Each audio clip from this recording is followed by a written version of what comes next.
Melanie was sure that she and Oscar would marry. She had taken a liking to him from the first day he showed up at swim practice, where she had been practicing for several years. Melanie's appearance was not model-like. She had a big nose, freckles all over her face, narrow eyes, and a long chin, just like her father. Her relationship with her parents was not good either. Her elder sister Miranda was very attractive, with a graceful, beautiful nose, which was the main object of envy of Melanie since childhood. She spent hours studying her reflection in the mirror, only to be confirmed by what her mother told her every day. No guy would look at Melanie with such a huge nose. She'll have to choose a man who isn't too demanding, but she's very economical. The youngest daughter was always a good hostess. She learned early to cook and sew and kept the house clean.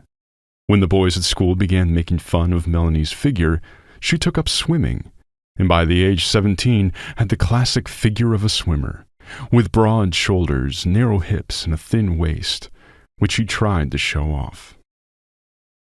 The first time she met Oscar, when the coach told the guy to find a vacant locker for his personal belongings, the girl was just outside the empty locker.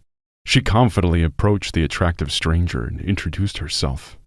"Hi, I'm Melanie. If you need a locker, I can show you where it is." The guy went after her.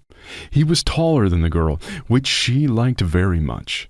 Melanie was self-conscious about her height, and she dreamed of having a boyfriend who made her look small and gentle in front of him, and this guy seemed to fit right in. The new guy had light blue, almost transparent eyes, a thin nose, and a good-natured smile on his round face. His blonde hair was cropped short, and a small silver cross was visible through the unbuttoned collar of his shirt. The guy's name was Oscar. They exchanged phone numbers and started calling each other. Melanie called more often, but her new acquaintance didn't mind. Oscar had just returned from the army, and he hadn't had much contact with girls even before the service. He didn't particularly like to talk about himself, so Melanie knew that he was into cars and he was an economics major. Melanie told him that her family had had a lot of conflicts between her parents lately. "You know, it makes me not even want to come home. I'm so sick of listening to these scandals." Oscar watched her for 3 years without making any attempt to speed things up. Melanie was faithful, understanding, looked to him with devoted eyes, and was easy to talk to. The girl dreamed of becoming a medic, so she enrolled in the pediatrics department of the medical university. Melanie became one of the best students. One day, Oscar announced that he had won a contest for an internship abroad. Melanie was genuinely happy for him, but suddenly she realized that he would be gone, and for an unknown amount of time. Could he even stay there forever? When Oscar saw the girl's tearful, unhappy face, to his own surprise, he suddenly said, "Melanie, marry me. We'll live abroad together. By the way, I'd better go there as a married man. Turns out they're suspicious of singles, so let's get married and go as normal spouses. What do you say?" Melanie was shocked. Suddenly he leaned into the girl's face and kissed her, for the first time in 3 years. The girl's happiness was overflowing, and she realized that her mother had been wrong about her. "That's it, Mommy. He loves me." However, from that day on, Melanie did not give Oscar a chance to rest. Every day the bride called him and demanded that he discuss with her parents where, when, and how the wedding ceremony would take place. Oscar was embarrassed to talk about it with his parents, who did not share his intentions to get married soon. "Son, why get married so young? Finish university, work, travel." "I've been together with her for 3 years, explained the boy patiently, who, to his own shame, the prospect of marrying Melanie was a little frightening. The day before the wedding, Oscar went with friends to a picnic to celebrate the upcoming wedding ceremony in strict male company. He returned in high spirits, and his parents told him the strange news. "Your fiancée called, said she wouldn't sleep all night, and demanded that you call her back." An incomprehensible Oscar called Melanie. The girl immediately answered and began to express her displeasure. "Where have you been? Why didn't you come to the wedding suit fitting? I've been waiting for you all day." Melanie, calm down, please. I tried on the suit yesterday. It was fine. Oscar tried to calm the girl down. Why didn't you come? Continued Melanie. I'm not your wife yet, by the way. I sit and wait for you like a fool, and it turns out you're at a picnic? Admit it, did you have time to sleep with someone there? Who was I supposed to sleep with if only my friends were there? Oscar began to get angry. Honey, let's talk in the morning. In a peaceful environment, when you'll be sleepy, rested, I'll come and get my beauty. Beautiful. She laughed into the phone. Beautiful means... You never called me that. Not in private, not with friends. I take it that I've never really been beautiful to you. And I never will be. She suddenly cried. Melanie, don't cry. Forgive me if I've offended you, but I don't understand anything now. And you don't need to understand anything. There will be no wedding. The call was cut off. Oscar was in shock, but an inner voice kept telling him that he needed to call her back. Girls are always nervous before a wedding. However, Melanie didn't answer.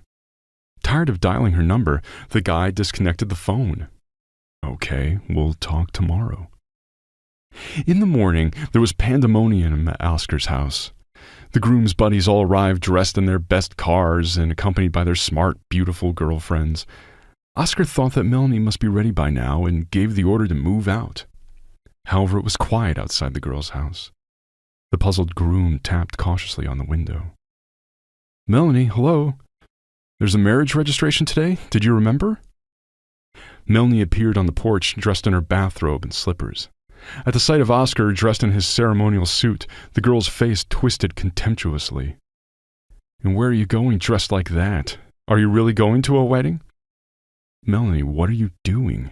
We have a marriage registration, then a restaurant. Get dressed, we're already here. Go away, assholes. I changed my mind. I should have been such a fool to get involved with an idiot like you. Melanie turned around and walked back into the house.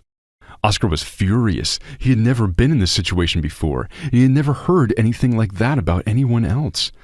Oscar's friends began to look at each other.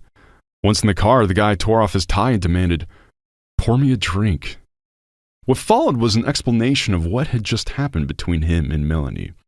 The guys looked at each other, then someone said, Oscar, if fate has given you a chance to get away from that hysterical girl, don't refuse. Let her sit in the house and be sorry she missed out on a husband like you. Am I right? You don't understand, shouted Oscar. I indicated on the form that I was married. If I come without my wife, I might be refused an internship. I'll marry the first woman I meet. Why go to the first one we meet? Let's go to our guest's house. We'll find someone there, the friend suggested to Oscar. And he, for want of any other choice, agreed. Among the girls waiting patiently for the bride and groom to arrive, one girl caught Oscar's eye. She was short, with dark skin and thin features. She was a little plump, but with a beautiful body line. After hesitating for a moment, Oscar approached her. Hi, can I talk to you for a minute? The stranger looked at him in surprise and nodded. They stepped aside, and Oscar worriedly talked about what had happened. The girl looked at him calmly. If I understand you correctly, you want the formal status of wife rather than actual wife, right? That's right, Oscar replied, surprised that he didn't have to waste time with a long explanation. I have to go abroad as a married man. From time to time, we will need to appear at common events as spouses. Whatever you do in your spare time is none of my business. You're free to do with yourself as you see fit. When the internship is over, we'll come back and we can dissolve the marriage. You won't have any obligations to me or to my relatives. That's an interesting suggestion, the girl grinned.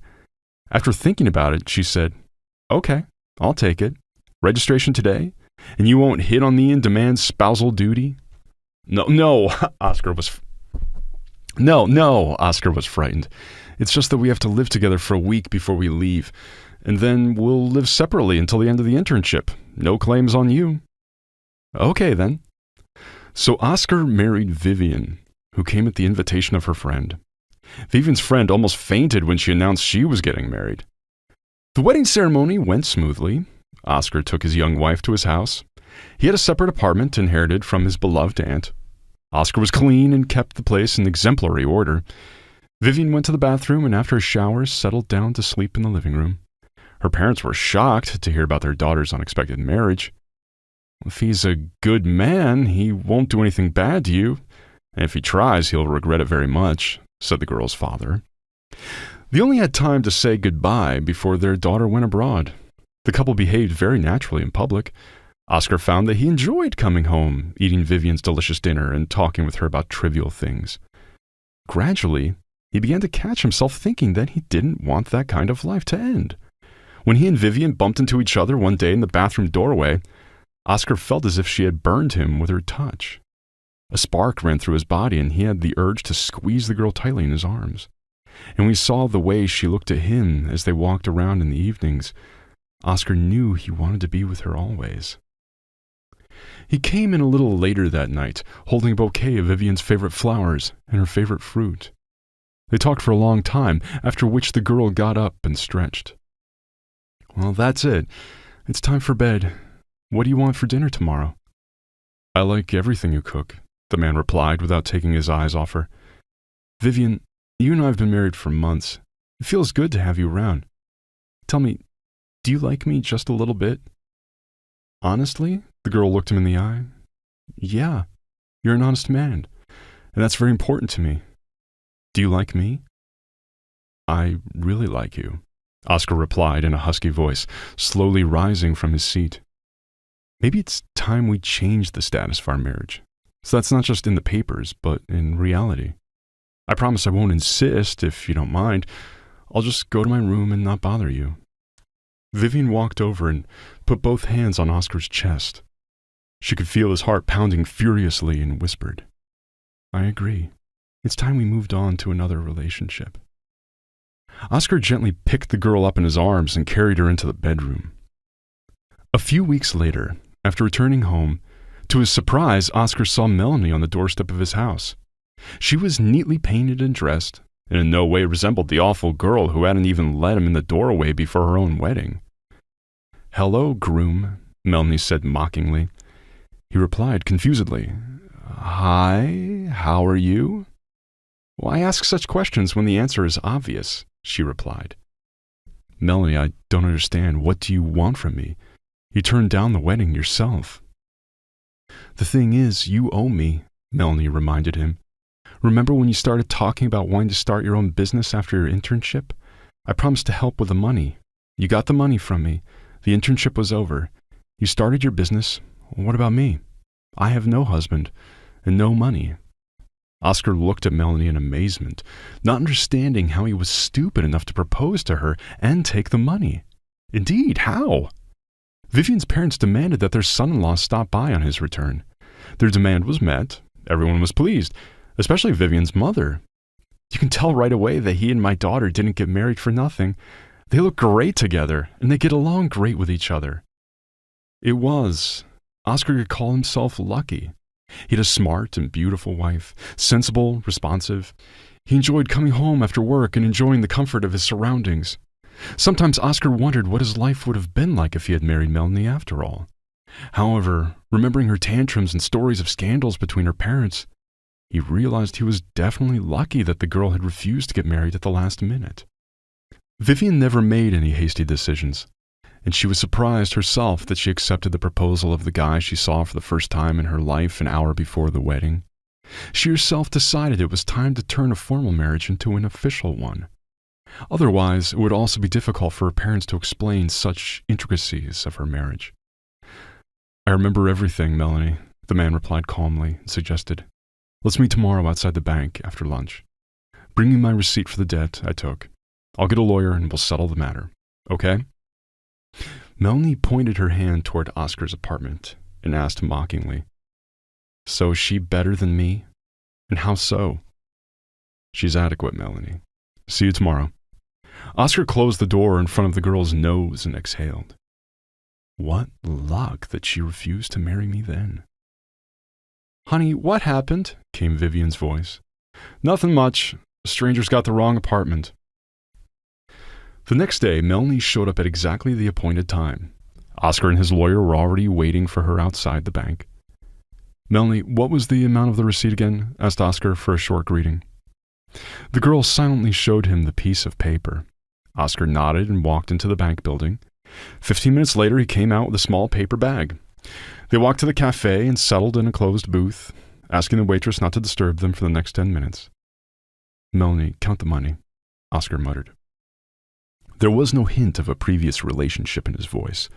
The girl gloomily counted the money in front of the men and pronounced, "Well, that's right. That's the amount that's on the receipt. Then put your signature that you received the money and have no claim on me." Oscar jabbed his finger at the document. Melanie looked up and inquired, "What about your commitment to marry me?" "You yourself gave it up. Besides, there's nothing in the receipt about the marriage relationship, so don't talk nonsense," Oscar replied. The girl stood up with tears in her eyes, stowed the envelope in her bag, and walked toward the exit. "Melanie, have a nice day," Oscar shouted after her. He held the receipt in his hands and muttered in relief. "I propose we have a small lunch for part of that day. How'd you feel about that?" The lawyer gladly agreed. Melanie walked down the street without looking around. For some reason, she thought that Oscar would be greedy and for the money, not to give it back to Melanie, would run straight to divorce her. Where had he gotten that Vivian? And Oscar decided to share his story with his wife so that there would be no misunderstandings or secrets between them that could be devastating to their relationship, which he held very dear. When Oscar finished his story, Vivian smiled. "And you're a master at getting into unusual stories. Since you're in such a good mood that you can't be upset by anything, I'll do it right now." "You'll do what?" The spouse was frightened. Vivian whispered back, "Congratulations to you. We're going to have a baby." Oscar jumped up from his seat and looked at his laughing wife in surprise. "Really? We're going to be parents?" Vivian was pleased with the way her husband took her words. It was a signal that he was willing to share equally with her all the trouble of caring for the baby, rather than resent being kept awake. The couple talked for a long time that night, imagining what their future baby would be like. Oscar dreamed aloud that a daughter would be born. "It's going to be a terrific baby girl. They say intelligence is passed on their mother's side, so I'm sure she'll be just as smart as her mother." "What if it's a boy?" asked Vivian jokingly, watching the dreamy expression on her husband's face with a smile. "Well, that's all right. Let it be a boy. He'll be as smart as you are, and I don't need anything else." Melanie, meanwhile, was sitting in the company of her acquaintances, who expressed aloud their sympathy for her failed wedding. "Yes, your Oscar was a fool," said a friend. "How could he have so easily abandoned you and married another at once?" Melanie could only nod her head in silence, although, deep down, she knew that she herself was to blame.